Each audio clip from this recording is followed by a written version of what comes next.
Tervist, näin Illar Kohviinaavalta ja täna on esmaspäev 27. aprilli aastal 2020 ja ma olen siin Tori uue bussijaama juures.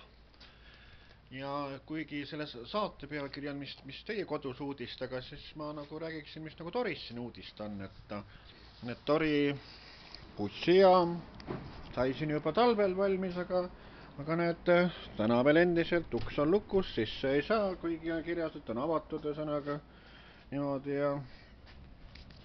ja probleem on selles, et on see eriolukord, et ennem ei avata seda, kui eriolukord läbi saab. Aga mis nagu Toris siis nagu veel sellist uudist on, et noh, teatavasti Toris tehti ka sellise filmi nagu Sügisvõtteid ühesõnaga siin, et siin see Tori ajalooline kõrtsjoone,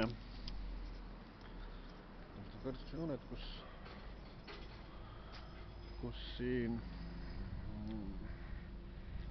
noh, ütleme nii, et libe kutsus siis nagu jälle kiire peole nagu siis kõike siin ühesõnaga, et siin ajaloolise kõrtsi juures toimus ja siis tegelikult kutsuti sinna Tori rahvamajja, Tori rahvamaja asub seal ühesõnaga, et sinna nagu kutsuti. Ja siis osa neid võtteid tehti Tori hobusekasvanduse juures. Siit väravast saab ilusti sisse piiluda, et siin oli selle võttekoht ja Tori hobusekasvandus. Et siin Toris ongi nii, et üks buss tuleb ja teine läheb ühesõnaga nii, et liiklus käib, aga et jah, Tori bussijaam on nagu endiselt nagu avamata. Nii et tahaks loota, et ka Tori bussijaam lähimal ajal avatakse, et inimesed saavad ka WC-sse sisse minna, et muidu ei ole sellist kohta siin lähemalt olemas.